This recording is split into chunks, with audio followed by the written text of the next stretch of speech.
काहे बिनु सुने आंगनवा ए बाबा, काहे बिन सुन लखराओ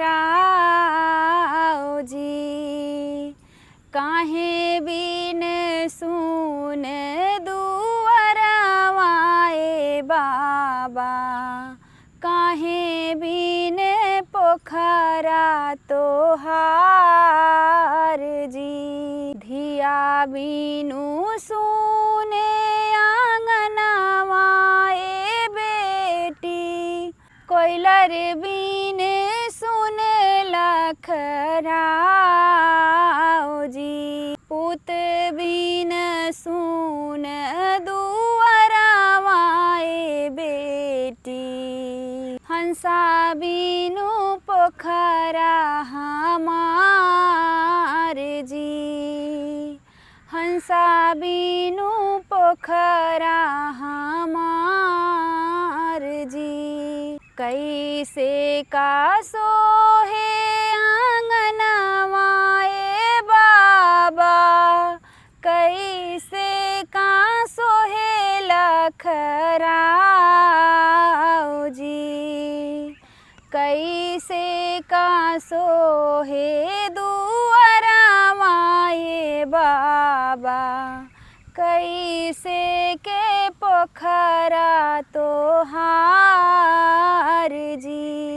करम से बेटी जनमी है ये बिटिया, सेवा माया मतैयार जी, तप से पुतवा जनमी है ये बेटी, धन से हंसा मझधार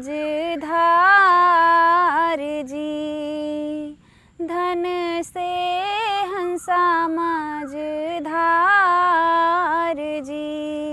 काउदाए बोध्यौ ये बेटी ए बाबा, काउदाई अमामा के पेड़ जी, काउदाए पुतवा मानौआ ए बाबा, काउदाए हंसा मझधार जी। धन दाए बेटी का बोध भाए बेटी, जल दाई अमामा के पेड़ जी, भुइया दाए पुतवा का बोध भे बेटी, अन्न दाए हंसा मझधार जी।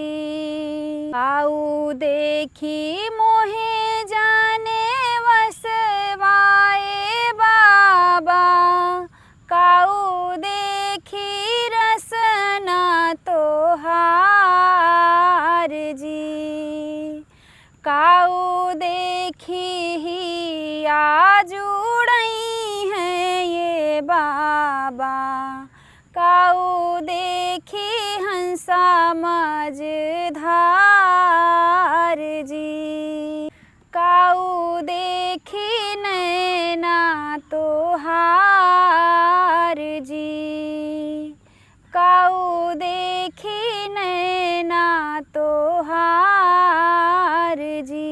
धिया देखी मोहे जाने वसवाए बेटी, अमावा से रसना हमार जी, पुतवा से ही आज उड़ई है ये बेटी, हंसा से नैना जुड़ाए जी, हंसा से नैना जुड़ा